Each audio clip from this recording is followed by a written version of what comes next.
Middle east में एक ऐसा कूटनीतिक खेल शुरू हो गया है जो अगर सफल नहीं हुआ तो यकीन मानिए अमेरिका की दशकों पुरानी दादागिरी को सबसे बड़ा झटका लग सकता है।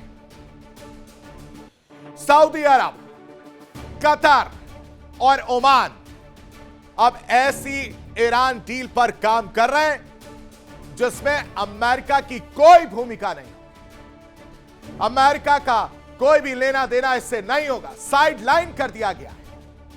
यह तो सुपर पावर है और सुपर पावर को इस साइड लाइन करने की तैयारी इस प्लानिंग के तहत हो रही है। यानी मकसद साफ है, खाड़ी में चाहिए स्थायी शांति, खाड़ी में चाहिए तेल व्यापार पर सुरक्षा और खाड़ी में चाहिए ईरान के साथ ऐसा समझौता जिसे वॉशिंगटन की मंजूरी की जरूरत ही ना पड़े। यानी डायरेक्टली यह कहें तो वॉशिंगटन के ऊपर डिपेंड ना रहना पड़े। तो क्या अमेरिका को मिडिल ईस्ट से बाहर का रास्ता दिखाया जा रहा? क्या हॉर्मूज की ताकत ने सुपर पावर को बैकफुट पर खड़ा कर दिया है? क्या कहानी है, यह समझिए, क्योंकि खाड़ी देशों का जो यह नया दाव है यह अमेरिका को परेशान करने वाला है, यह अमेरिका को बड़ा घाव देने वाला है। सऊदी, कतर और ओमान की यह साझा पहल परेशान करने वाली है और लक्ष्य एक है, अगस्त 2026 तक फाइनल डील हो जाए जिसमें अमेरिका की भूमिका सीमित कर दी जाए। क्षेत्रीय देशों के जरिए समझौते पर जोर है, लेकिन सवाल आपके मन में यह आ रहा होगा कि आखिर अमेरिका को बाहर क्यों करना है? दरअसल इसके पीछे जो कहानी निकलकर सामने आई वो समझिए कि जंग के बाद यूएस की विश्वसनीयता पर सवाल उठा है। भरोसा नहीं किया जा सकता अमेरिका पर, इस तरह के मन में सवाल आ रहे हैं। ईरान सीधे पड़ोसी देशों से बातचीत चाहता है ताकि किसी और का इन्वॉल्वमेंट ना हो। जो कमाई का पैसा है वो सब में बराबर बराबर बटे और अपने आप को मजबूत खड़ा किया जा सके। खाड़ी देश क्षेत्रीय समाधान के पक्ष में है, तनाव कम कर तेल व्यापार सुरक्षित रखने के पक्ष में है और खाड़ी देशों की जो चार बड़ी रणनीति है वह है कि फारस की खाड़ी में स्थायी शांति हो, तेल और गैस सप्लाई सुरक्षित रखा जा सके, अमेरिका को सेफ एग्जिट दिया जा सके, साथ ही साथ लेबनान समेत क्षेत्रीय विवाद अलग से सुलझाया जा सके। क्या इनसाइड स्टोरी इस रिपोर्ट में?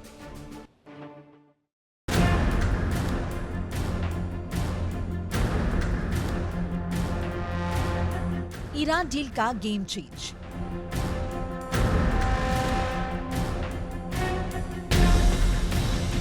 अमेरिका होगा बाहर।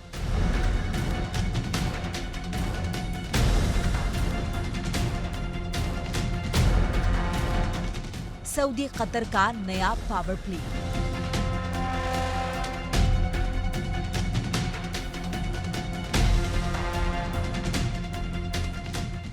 मिडिल ईस्ट में अब बंदूक नहीं, डिप्लोमेसी के बिसात बिछ रही है। लेकिन इस बार सबसे बड़ा सवाल यह है कि क्या इस बिसात से अमेरिका को ही बाहर किया जा रहा है? खबर है कि सऊदी अरब, कतर और ओमान एक ऐसे फॉर्मूले पर काम कर रहे हैं जिसमें ईरान के साथ होने वाले अंतिम समझौते में अमेरिका शामिल नहीं होगा। खाड़ी देशों का तर्क है कि हालिया संघर्षों के बाद अमेरिका की निष्पक्षता और विश्वसनीयता पर सवाल उठे हैं। इसीलिए अगर स्थायी शांति चाहिए तो क्षेत्रीय देश ही समाधान निकालें।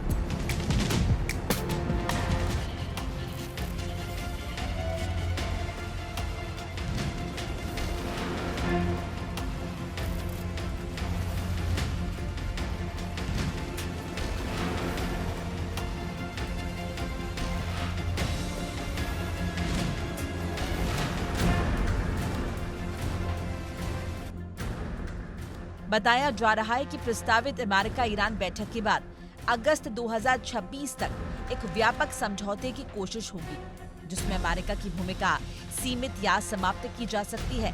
खाड़ी देशों की पहली प्राथमिकता है फारस की खाड़ी में स्थायी शांति, क्योंकि हर तनाव का सबसे बड़ा असर तेल और गैस के कारोबार पर पड़ता है। दूसरी बड़ी रणनीति ईरान विवाद को क्षेत्रीय मसला घोषित करना ताकि बाहरी शक्तियों की दखल कम हो। तीसरी वजह पड़ोसी देशों की सुरक्षा। ईरान में हर तनाव सबसे पहले सऊदी अरब, कतर, ओमान और बाकी खाड़ी देशों को प्रभावित करता है, जबकि अमेरिका हजारों किलोमीटर दूर बैठा है। चौथा बड़ा मुद्दा है लेबनान। खाड़ी देशों का मानना है कि अमेरिका और इजराइल की मौजूदगी से समाधान मुश्किल हो रहा है, इसीलिए क्षेत्रीय बातचीत ज्यादा असरदार हो सकती है। लेकिन इस पूरी कहानी का सबसे महत्वपूर्ण किरदार है हॉर्मुज़ स्ट्रेट। दुनिया के करीब 20% तेल और गैस की सप्लाई इसी समुद्री रास्ते से होकर गुजरती है। ईरान साफ कर चुका है कि वो हॉर्मुज़ पर अपने दावे से पीछे नहीं हटेगा। यही वजह है कि हॉर्मुज़ सिर्फ समुद्री रास्ता नहीं, बल्कि आज की वैश्विक राजनीति का सबसे बड़ा स्ट्रैटेजिक हथियार बन चुका है। अब सवाल यह है कि क्या अमेरिका सचमुच ईरान डील से बाहर होगा? क्या खाड़ी देश अपनी नई रणनीति में सफल होंगे, या फिर मिडिल ईस्ट की राजनीति एक बार फिर से किसी नए टकराव की ओर बढ़ेगी? Iran, America, Saudi, Qatar, Oman, middle east की नई कूटनीतिक बिसात पर अब हर चाल पूरी दुनिया की अर्थव्यवस्था और ऊर्जा सुरक्षा को प्रभावित करेगी, क्योंकि इस बार दांव सिर्फ एक समझौते का नहीं, पूरे पश्चिम एशिया की नई ताकत और नई व्यवस्था का है। Bureau report, India TV. एक और बड़ी खबर आपको बता देता हूं, नेतन्याहू का लेबनान पर बड़ा ऐलान सामने आया है। दक्षिणी लेबनान से पीछे इजराइल नहीं हटेगा। दक्षिणी लेबनान में इजरायली सेना से नेतन्याहू मिले हैं। रक्षा मंत्री इजराइल काट्स भी इस दौरान मौजूद रहे और जाहिर सी बात है कि जो इनपुट्स थे, जो तैयारी थी, जो जानकारी थी, वो साझा करते हुए अपनी सेना के साथ नजर आए हैं। यानी लेबनान को लेकर इजराइल के तेवर सख्त हैं। वर्ल्ड वॉर में हम बात कर रहे हैं अमेरिका और इजराइल की दोस्ती की। इस दोस्ती को लेकर अब सबसे जो मजबूत रणनीतिक साझेदारियों में गिनी जाती रही हैं। हर साल अरबों डॉलर की अमेरिकी सैन्य सहायता इजराइल की सुरक्षा व्यवस्था की रीढ़ मानी जाती, लेकिन अब कहानी बदलती गई। अब प्रधानमंत्री बेंजामिन नेतन्याहू ने ऐसा बयान दिया दर्शकों, जिसने पूरी दुनिया का ध्यान खींच लिया है। नेतन्याहू ने साफ कहा कि वो अमेरिका की सरकारी सहायता बंद करना चाहते हैं। उनका कहना है कि इजराइल की अर्थव्यवस्था अब इतनी मजबूत हो चुकी है कि वो अमेरिकी हिस्से का खर्च खुद उठा सकता है। और इतना ही नहीं, उन्होंने इच्छा जताई कि ये प्रोसेस, ये प्रक्रिया इसी साल शुरू होनी चाहिए। यानी सवाल उठ रहा है, क्या इजराइल अब अमेरिका की आर्थिक छाया से बाहर निकलने की तैयारी कर रहा है? आखिर नेतन्याहू का यह बड़ा ऐलान क्या है, क्या मायने हैं, और उसे अमेरिका से मदद क्यों नहीं चाहिए, वो समझिए। ये दूरी सबको दिख रही है। यूएस सहायता से दूरी की तैयारी, अमेरिका की सरकारी सहायता नहीं चाहिए, यह बात कही जा रही है। इजराइल अर्थव्यवस्था अब छोटी नहीं रही जैसे पहले थी, अब अर्थव्यवस्था और मजबूत हो गई है, बड़ी हो गई है। और अब वो वक्त आ गया है जब इजराइल अपने दम पर अपना खर्च खुद उठाएगा, किसी और के जरिए नहीं। और यह प्रक्रिया इसी साल शुरू करने के संकेत दिए गए। यानी यूएस फंडिंग पर नई नीति के संकेत साफ दिखाई दे रहे हैं। और ऐसे में सवाल यही उठता है कि क्या खत्म होगी अमेरिका पर निर्भरता? अमेरिका इजराइल रिश्तों में आखिर आया ये नया मोड़ क्या कुछ कह रहा है, वो आप इस पैकेज में।